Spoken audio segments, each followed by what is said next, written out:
We're under a red flag situation here at Lucas Oil Raceway. We were sailing right up until this moment.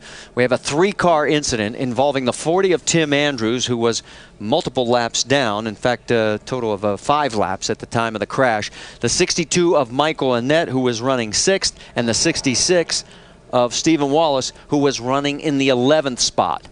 And as you can see, we got 3 race cars that are torn up. All right, let's show you what happened. It's already in progress there, and there's Stephen as he just couldn't get it turned. And Stephen got a little bump from the 30 car and through the car. Watch this. It's like this is a little late, but he had gotten a bump through the car on the right rear, had to turn right to try to save the car, and drifted right into the 62. The 40 car and the 62 car got together somehow, were parked backwards up against the wall. See the 30 car and the 66 racing, the 30 hit the 66 in the back a little bit. And there was nowhere for anybody to go. Massive wreck here. Yeah, if we go back a little bit earlier, we can see that there was contact with the 30 and 66 because neither of them could get slowed down. And believe me, the spotters jump on the radio and say, shut it down, shut it down. And here's what you were talking about a little bit earlier, down the backstretch. Down the backstretch, and the spotters identify it. They jump on the radio, a little bump at the same time. That's where it throws the 66 over on the right rear. See the left front tire? He's turning to the right, turning to the right.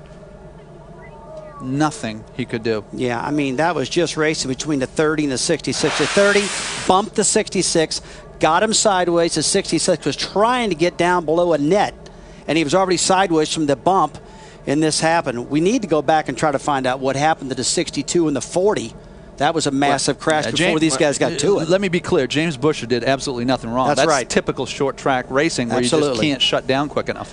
I don't really know what happened, man. Our Fiber Energy Toyota, we kept working on it all night long, kept making it better and better. And my spotter came on the radio, said there's a crash in front of you. And at that time, me and James Busher were racing hard. We raced for about 15, 20 laps. I finally got underneath of him, got him cleared. And he bumped me a little bit getting into turn 3, and at the same time, my spotter said, check up, check up, check up. And I got in the brakes, and the car got sideways, and it just slid all the way through the corners, and nothing I could do. I tried to nail it, to accelerate away from Michael, and just one of those racing deals. I hate it for both of our cars, the pilot car was running good, and the 5-hour car, we were making it better. It's just one of those things, man. It sucks. You've been down this road before, and I know it's very frustrating. How are you feeling right now? I'm ready to go the next week, man. We're going to build us another car and, get those things tuned up for Iowa. Iowa's one of my favorite racetracks, and we're going to build another fast 5-hour Toyota and, keep on digging to the end of the year. Then it was hard to see what happened from our vantage point. What was yours?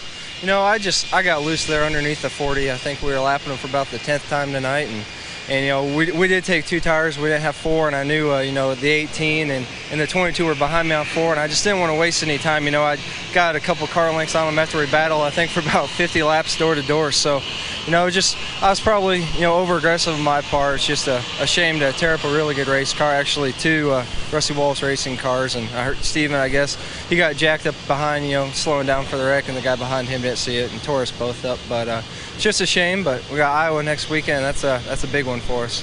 You did not look real happy when you got out of the car. Frustration with Tim Andrews, or as you said, a little frustration with yourself too? Well, he came over to the window and he said we ruined both our nights. And I said, but your night was ruined before the race even started because you were planning on running around 20 miles off the pace. So, and I just don't appreciate anyone coming up to my window like that. We can talk about it, out here afterwards. So I was going to make sure right away he knew that wasn't cool with me.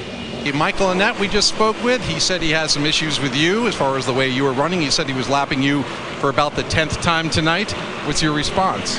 Yeah, well, we were slow, and I knew they were coming, and I was trying the best to stay out of my way, stay out of their way, but, I guess he was a little ambitious on charging the corner, and I thought I was giving him plenty of room, but it's a pretty wide racetrack, and unfortunately we're in this position. The Key Motorsports guys, they work real hard. There's not very many of them, and this is a big hit for us. Did you go up to his window to apologize, or were you trying to say something else? Because he apparently had an issue with that. Yeah, I didn't think I was very smart, and I wanted to let him know about it right away. All right, that's Tim Andrews, his side of the story, guys.